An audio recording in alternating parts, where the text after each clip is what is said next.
नमस्ते, जय मिथिला, जय मैथिली। एक भगवती गीत गा रहा हूँ, आप लोग को अच्छा लगे। नमस्ते।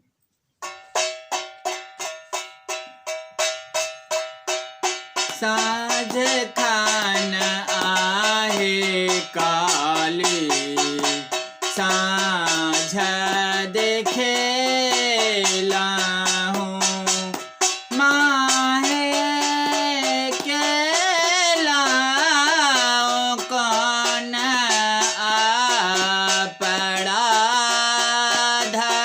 जाए आसा आहे काली, जान जदेला हूँ, माहे दुख छोड़े सुख नहीं देला, फूल जनला माहे लाल अढ़ोला है, माहे माला बनेला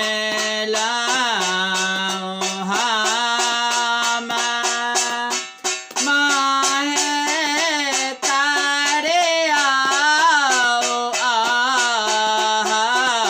स्वीकार कर्म में आहे काली, आहा जले खलाओ, माहे काहे सुखिया बने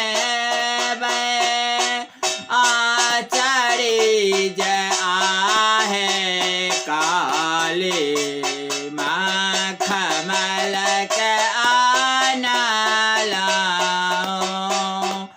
माहे गो घरो लगेला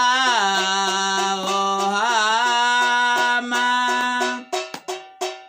आचरी जटंगला माहे आहा कैसे में माहे सादाए रहबर छपाल, माहे गाड़ुड़ काल होए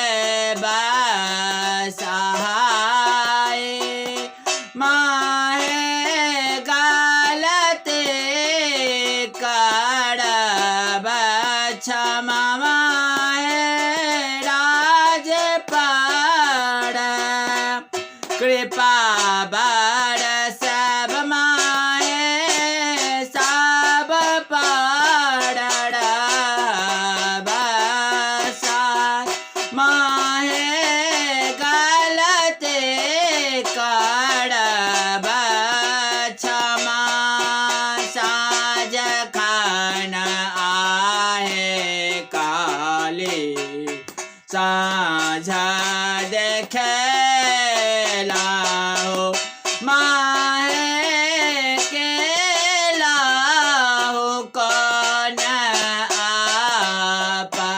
अपराध। नमस्ते।